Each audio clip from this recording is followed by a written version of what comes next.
A lot of people today, either in secular spaces or new age spiritual spaces, have either redefined sin or just rejected it altogether, right? Like it's seen as a social construct, a manipulation tactic, a way to control behavior, suppress your individuality, or keep you from your true potential highest self, sort of thing, whatever the case may be. And look, I get why that sounds convincing because I actually used to believe that too. But now, as someone that no longer does believe that, I want to ask you a question. Okay. What if this idea that sin isn't real isn't actually freeing you the way you think it is? Okay. What if the real control tactic here is convincing you that sin isn't real? Because, see, if there's no sin, there's no accountability. There's no standard outside of you. There's no one to answer to but yourself, which sounds really empowering and liberating on the surface. But when you follow that idea all the way through, it does not lead where you think it does. So I want to walk this whole thing out, not just from a Christian perspective, but from every angle, because this is not about being religious, guys. This is about acknowledging reality, okay? The reality of sin. Because let's be honest, you may say it's not real, but you don't actually live that way, okay? Because even those of you that adhere to this idea that sin is a manipulation tactic created by the patriarchy to oppress the masses, look, you still draw lines, don't you? You still call things wrong. You still expect accountability when something or someone crosses said line. And it's like, okay, well, if there is no sin, well, what are those lines actually based on? Like, where does this sense of wrong, this is wrong, even come from? Okay. I'm not talking about preferences here. I'm talking about this like intrinsic knowing, yeah, something is seriously off here. Like the kind of wrong that hits you before you even have time to think about it, right? It's not a matter of personally liking something or not liking something. It's the kind of thing that does not feel optional to even have a preference on. You know what I'm saying? Because there are things that when they happen, you don't sit there and go, well, that's just their perspective. Like you don't weigh both sides. You don't try to rationalize it away. You just know immediately. I mean, like something like murder, right? Why is that wrong? And you can't just say, oh, surface level answer, it harms someone. Why does that matter? Who decided that human life has value in the first place? That something such as murder would be just irrevocably evil, right? For lack of a better word, because that's what it is. Because if everything was actually just the result of random processes and there was no higher standard and there was no ultimate authority, then what would make this one action objectively wrong and another one acceptable? Why would murder not just be undesirable in that case? You know, why does it feel like something that should never happen? I mean, same with injustice when someone is abused, taken advantage of, violated, the Epstein files, right? Hello, like why does something like that hit us so deeply? What is it about our humanity that just gets to us where it's like something is so grotesquely violated in this real objective sense, not just on an emotional level, but in the sense of morality? Because you don't just feel bad about it. You don't just see the Epstein files be released and just feel like, I don't know, it's just so awful. No, it's like this is repugnant and should not exist. It's out of alignment with the way things are supposed to be. That's really the crux of it. And the language of that's supposed to be, this is not how things are supposed to be. it matters here because it begs the question of then, well, supposed to be according to what? Because if right and wrong are just things that we create, which they would be if sin doesn't exist, okay? And it's just nothing more than evolving social agreements. That kind of reaction actually doesn't make sense because something like this should feel flexible. It should feel negotiable, but it doesn't. You know that. You feel that. It's fixed. It's real. And I mean, you see this everywhere, not just in these extreme examples. You see it in things where you expect honesty from people, right? You expect loyalty in your relationships. You expect fairness in how you're treated by your family, your workplace, whatever the case may be. And when those things are violated, it's not just shrugged off as like, well, that's their truth. That's what they're doing. No, you feel wronged because something was wrong. The way we talk even proves this.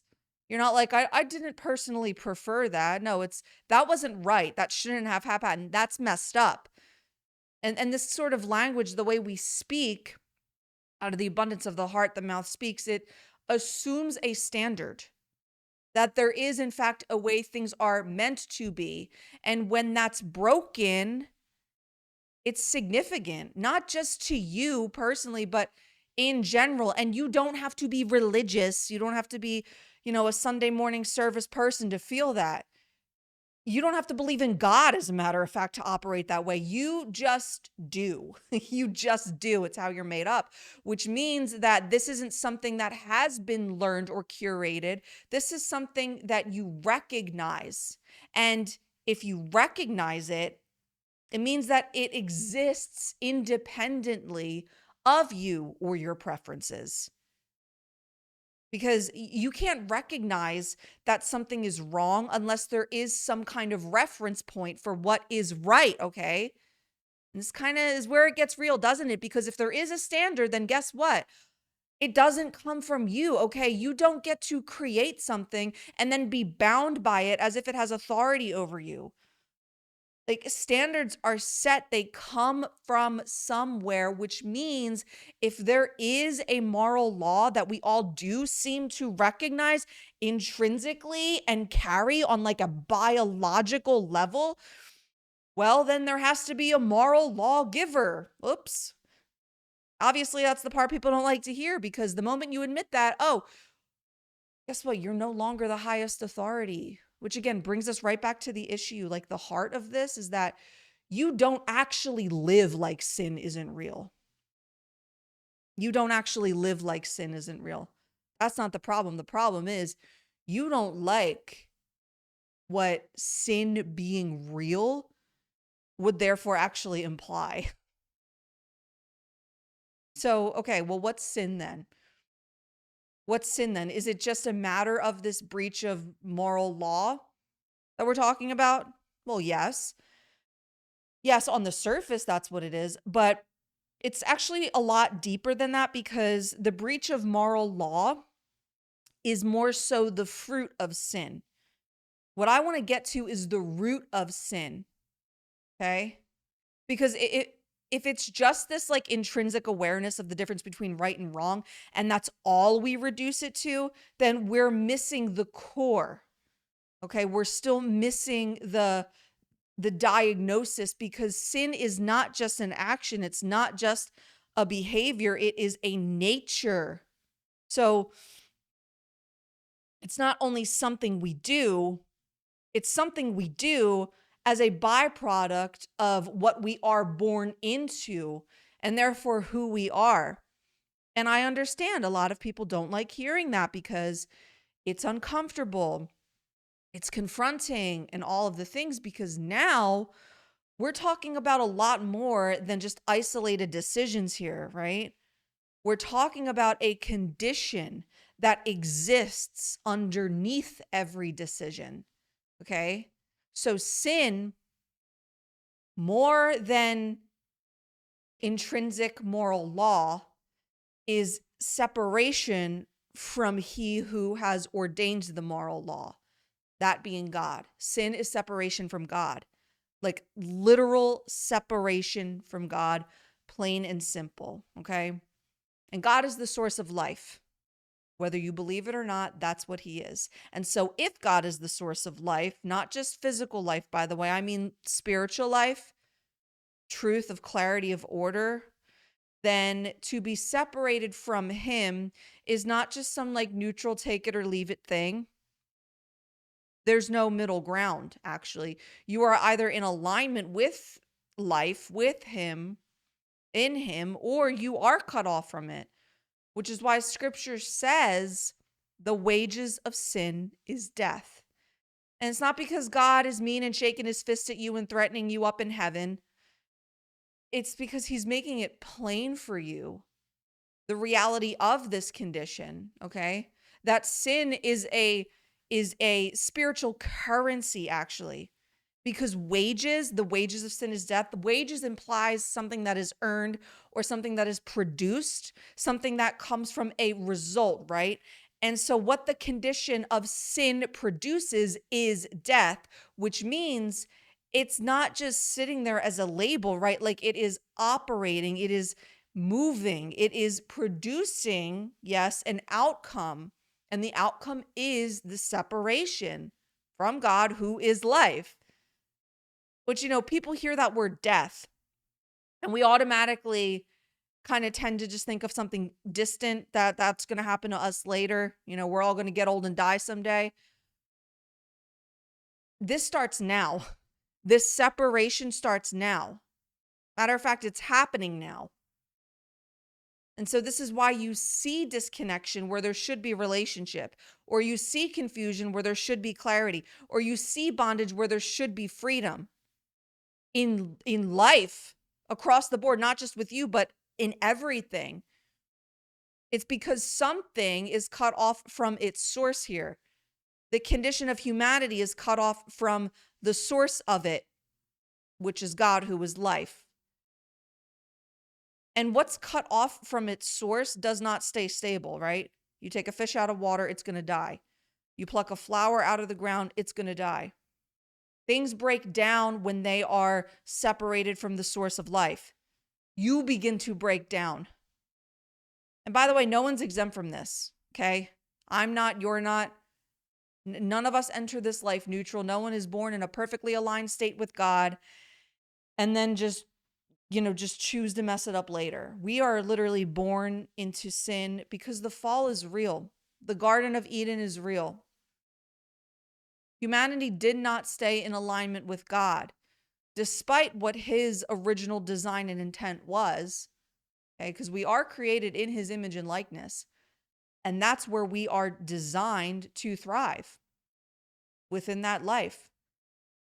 The reason we even have a will, a consciousness, is because God breathed his spirit into man. And that's what gave us a soul. But the spirit has been cut off from him. So we're walking around conscious, but we're spiritually dead. See, because what broke in the garden did not just affect like one moment in time.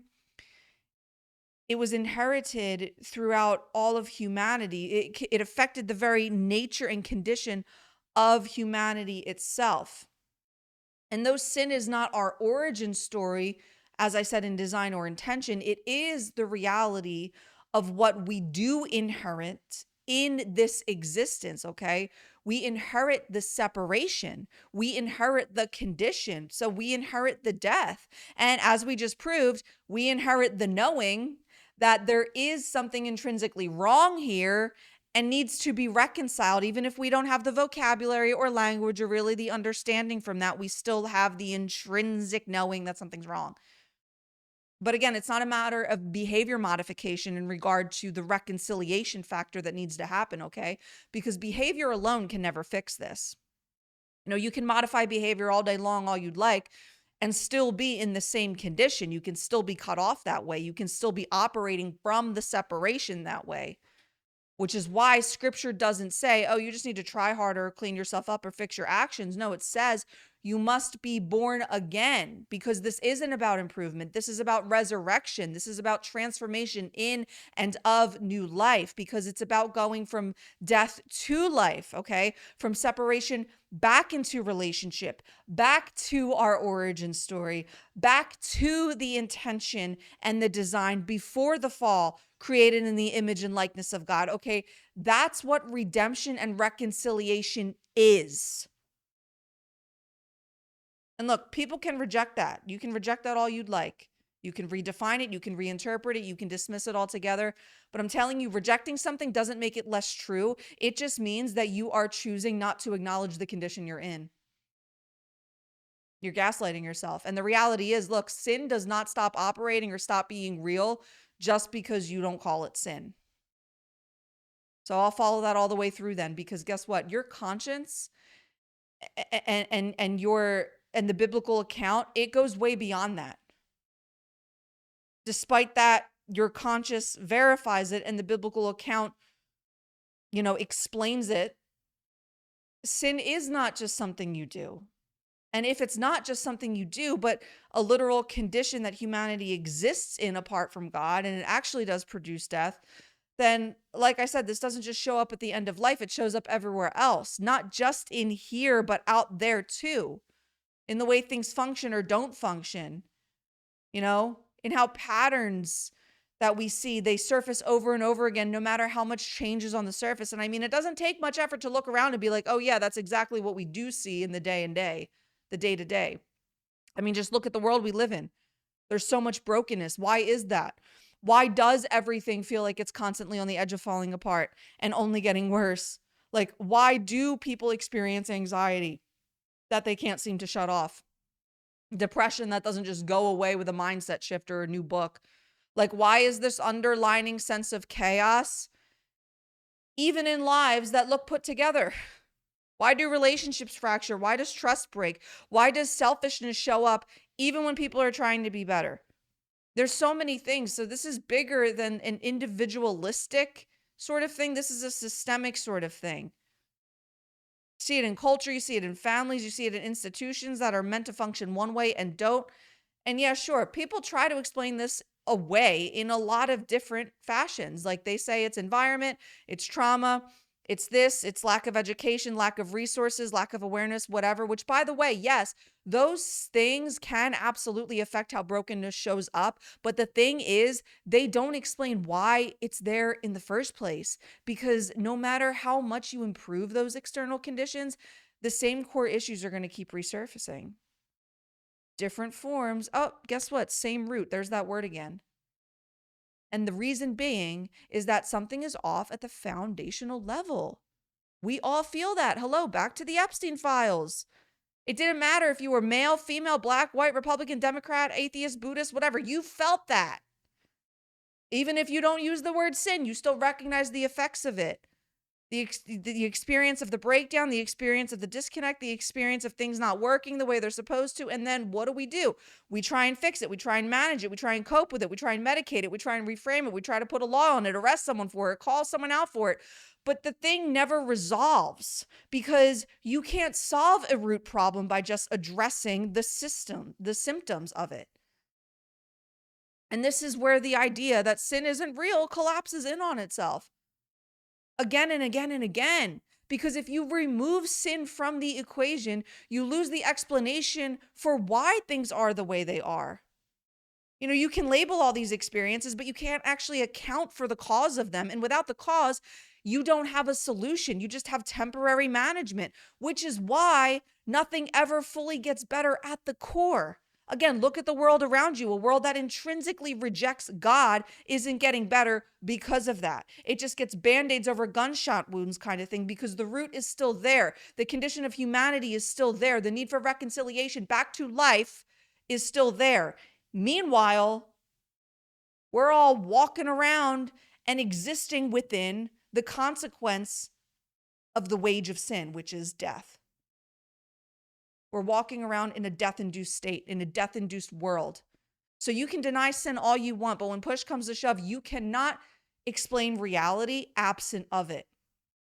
And I mean, hey, like if it isn't obvious by now, No one actually does deny it. We just rebrand it, right? We call it something that feels less confronting than the word.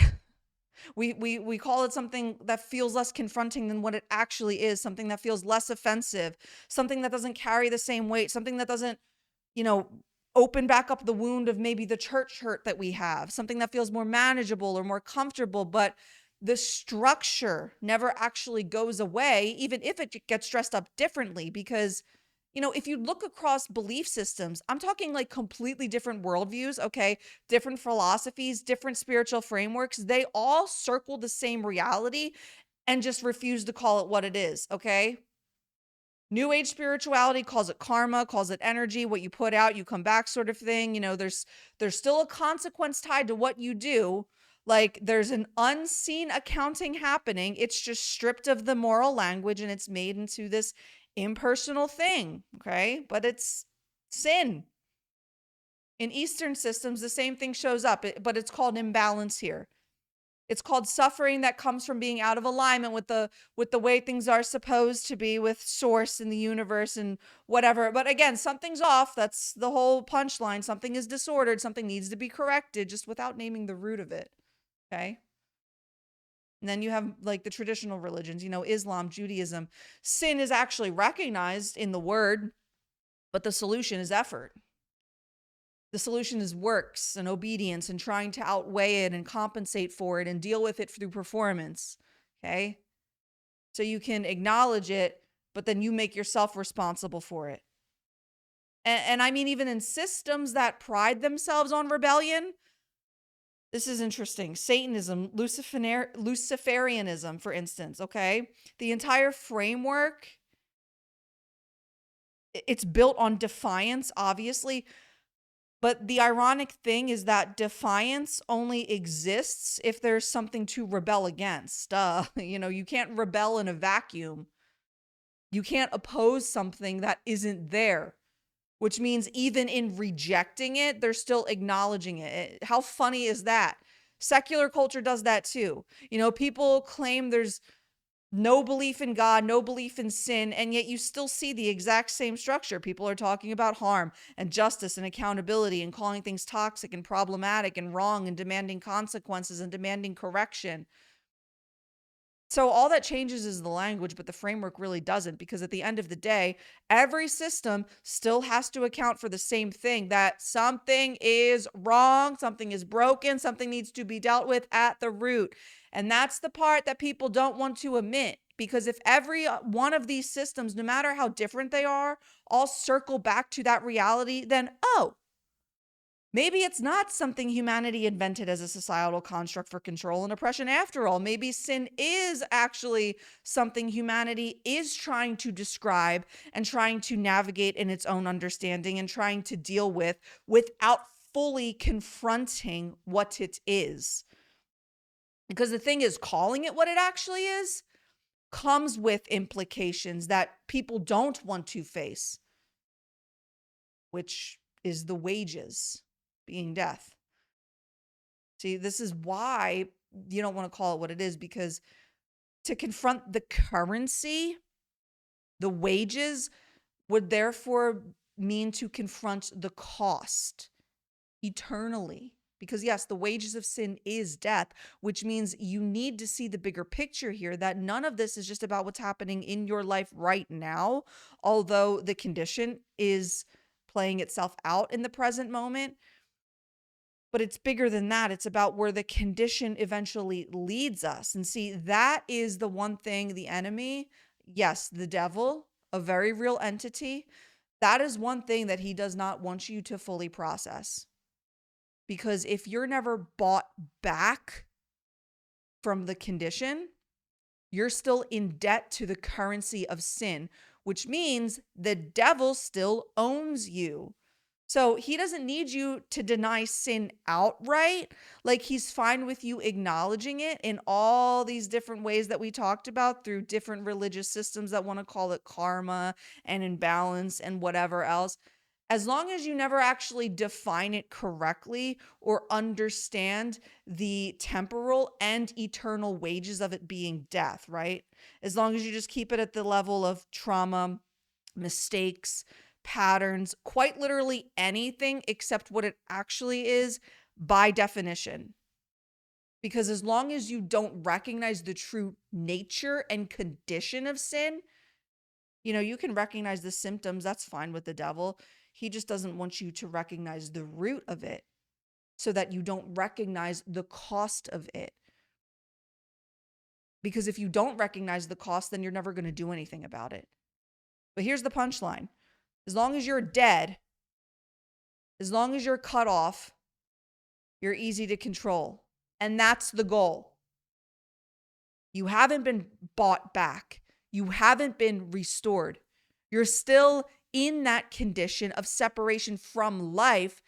And so the enemy can work with that, because if you're operating from death while being told you're alive, you're operating from separation while being told you're free. That's the deception. And then he can slap it on and be like, look how free you are.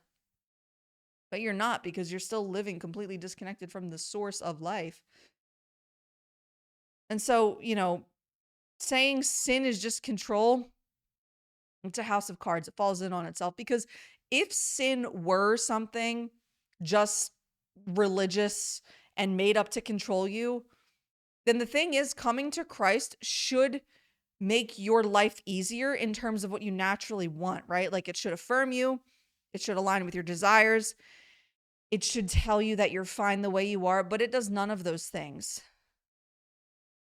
Matter of fact, denying sin does all of the above. But coming to Christ does the opposite. It says, deny yourself, crucify your flesh, put off all of the things that come naturally to you. And my friends, that's not control, that's confrontation.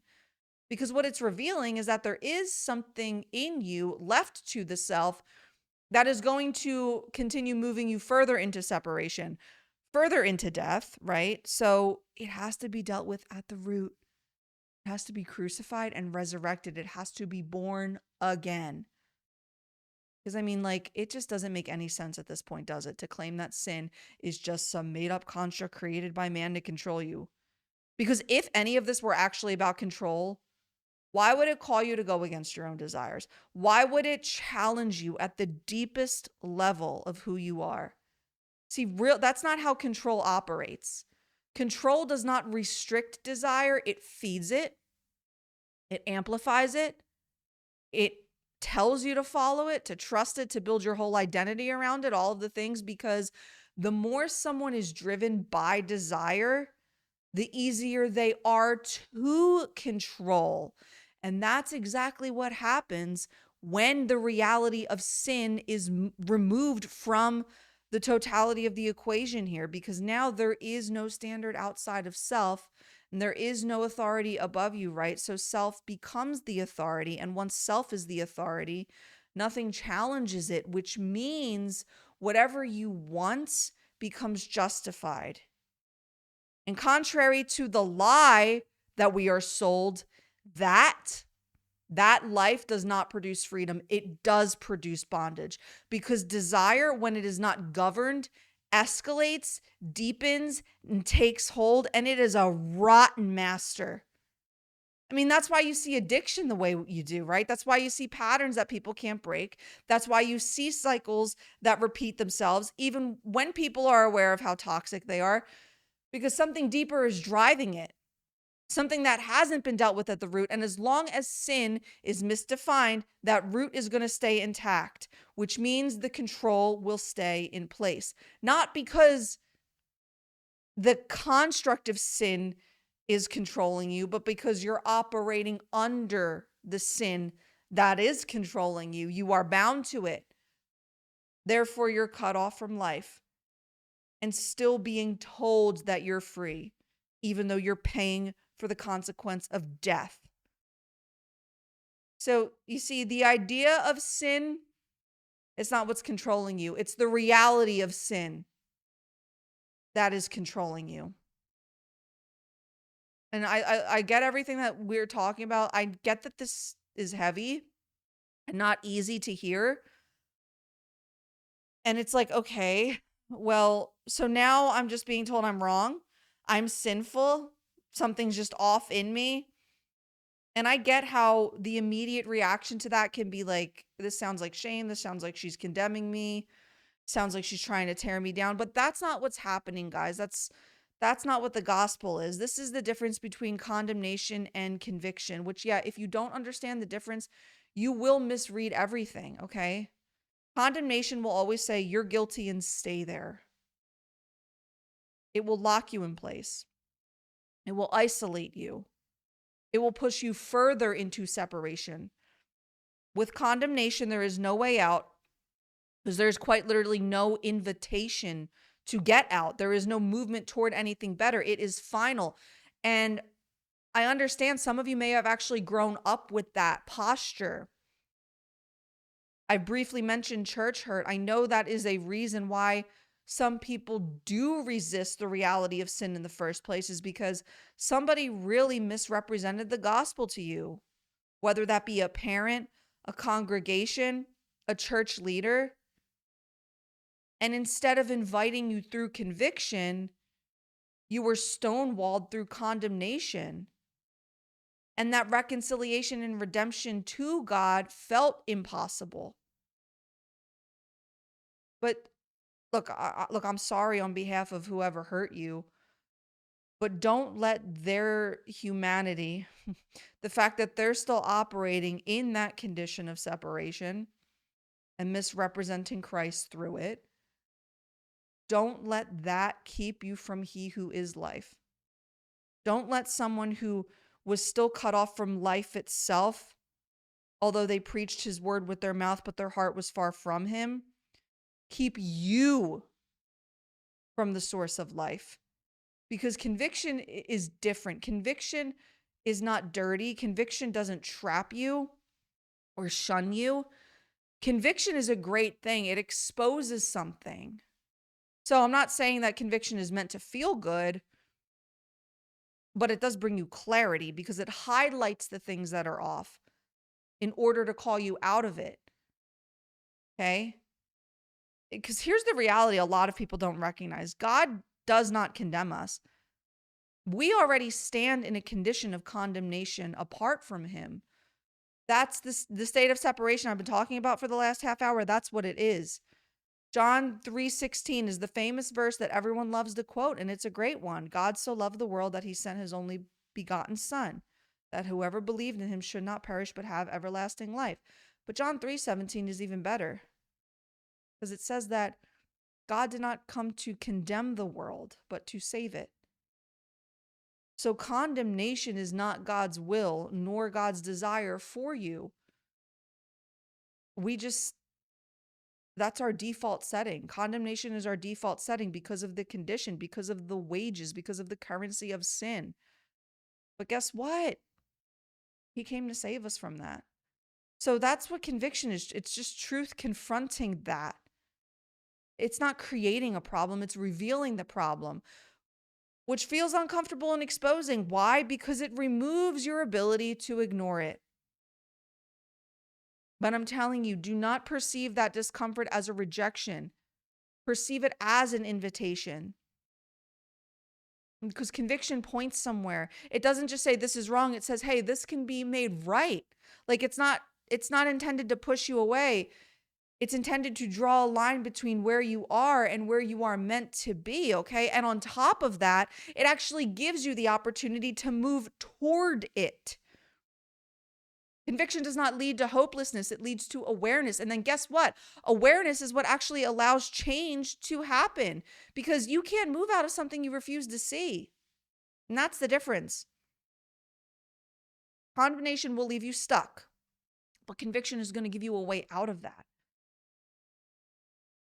We're not isolating you in the problem here. We're calling you into the solution, okay? Conviction is not pulling you away from God. It's pulling you back toward Him. Where does that leave you then? It leaves you with a reality you've already encountered. Because remember, you felt this, right? You felt this sense that something is off, that things don't quite line up the way they should, and that no matter how much you try to reframe it or manage it or move past it, it is still there. And you've probably tried to deal with it in other ways. Maybe you are a new age like I was. Maybe you have defaulted to atheism, which no one really is an atheist. It's just a coping mechanism. You know, you try and minimize it, you try and work around it. That's my point. You try and outgrow it, whatever. Maybe you've even gaslit yourself entirely. But look, hear me when I say this. None of that stuff actually is going to remove it, because the issue is not whether you could ever acknowledge it correctly. The issue is whether you can be free from it. And that's the part that everything else falls short on. You know, the maintenance and the works and the trying and the minimizing and the compartmentalizing and the appeasing. Like, no, if the cost is death, if the condition is separation, this isn't a matter of how do I improve it or how do I patch something over it. It comes back to, how is this paid for? The language of wages and currency, okay? Because something has to account for that wage. And this is where the gospel answers what nothing else can. Not your excuses, not your arbitrary spiritualism, not your secularism or your Satanism. No. The redefinitions will never work. Jesus came to deal with it. He's the only one that can deal with it at the root that we keep coming back to throughout this conversation. He doesn't ignore it. He doesn't explain it away. He doesn't ask you to fix yourself first. He takes the full weight of it. How? By paying the cost of the wage. He pays the cost of the wage. He pays the cost of death. You see, the cross, Calvary, is not symbolism, it is substitution. The wages of sin is death, and Jesus took that on himself so that the separation could be closed, so that what was broken could be restored, so that what led to death would be and could be exchanged for life. And you see, this is what grace is. It's not you trying to earn your way out of or excuse or redefine the condition or trying to outweigh it with good behavior or whatever. No, grace is God doing for you what you could literally never do for yourself.